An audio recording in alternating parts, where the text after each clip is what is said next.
Revelation 1863. From the 25th of March 1941. Do not question the dead. Intercourse with the world beyond is a stumbling block for many people, for they are unable to separate purely spiritual connections from the purely earthly desire to experience something of life after death.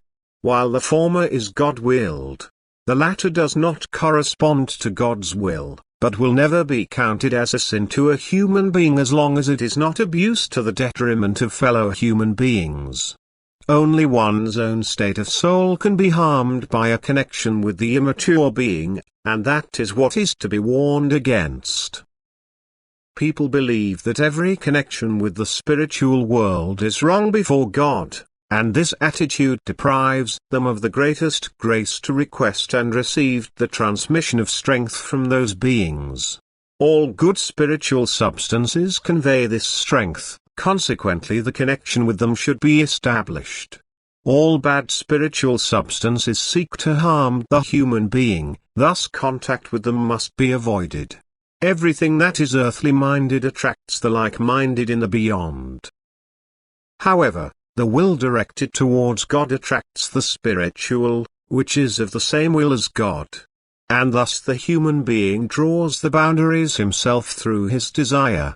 He erects a partition between himself and the evil spiritual world insofar as he desires God. In their ignorance people mostly reject everything that comes from the spiritual realm, always fearing the evil influence. They also close their minds to any explanation in this regard by pointing out that people are forbidden to question the dead and do not know that the meaning of this word is completely different from what they understand it to mean. He who would teach must be knowledgeable. Wisdom cannot be hoped for from the ignorant. So questions should be asked of those who stand in knowledge, but do not walk in darkness. The knowing and ignorant state is also to be found in the hereafter. Those who are in the light, that is who are united with God and receive His emanation, thus receive strength and wisdom, will be knowledgeable.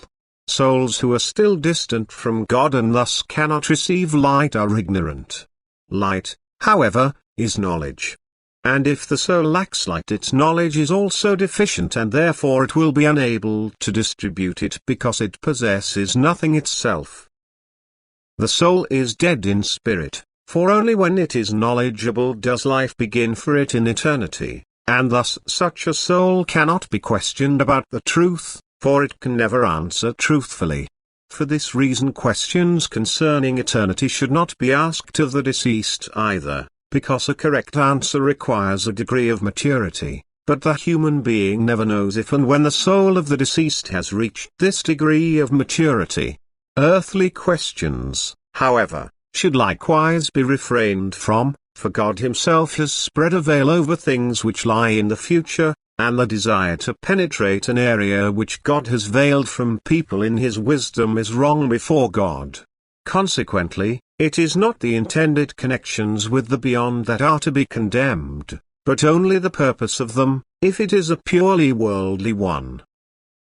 Everything of essence is in contact with each other, only hidden from the human being as long as he is not spiritually seeking.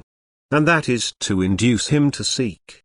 However, the beings make themselves known to the questioner and seeker. And even ignorant souls approach such manifestations but only find access where only curiosity is the driving force behind the attempts to make contact with beings in the beyond. People who desire truth, who devote themselves to God, who strive upwards, erect a wall around themselves which is impenetrable for such immature beings through their attitude towards God, and therefore need not fear being harassed or instructed by ignorant beings. The good spiritual substance is powerful and mighty, whereas the bad spiritual substance is powerless in relation to it and only has influence on those people who have no spiritual striving in them whatsoever but are only devoted to the earthly world and its pleasures. And people should consider this before they rush to judgment and want to declare something as God-opposing, which betrays good spiritual strength and brings unspeakable blessings to humanity, if it is recognized for what it is, as an expression of good spiritual beings who carry out divine will, thus are active on His behalf. Amen.